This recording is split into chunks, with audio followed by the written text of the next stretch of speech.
ভাই বিএনপি ক্ষমতাত গেছে একটা বছর এখনো হয় নাই, এখনই দেখেন হ্যাঁ নাম্বার অন্য তালিকার মধ্যে আইসে পড়ছি। ভিডিওটা না দেখলে বিশ্বাস করতে পারবেন না। বিএনপি সরকারের ১০০ দিনে খুন হয়েছেন ৬০৫ জন, নির্যাতনের শিকার ৩,৫০০ নারী শিশু, বেড়েছে চুরি, ডাকাতি, ছিনতাই সহ নানা অপরাধ।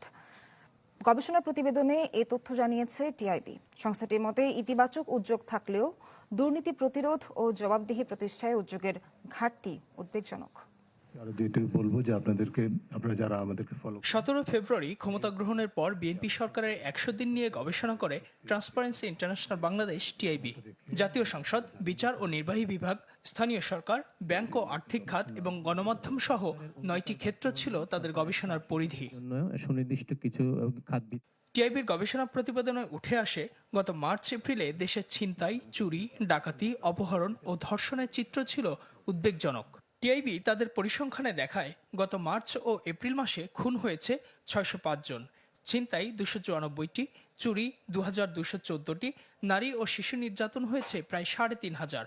ধর্ষণের ঘটনা ৭৮ থেকে ১০২টি, শিশু ধর্ষণের ঘটনা ৪৯ থেকে ৭১টি, গণপিটুনি ও মব সহিংসতা ৬৯ থেকে ৮০টি।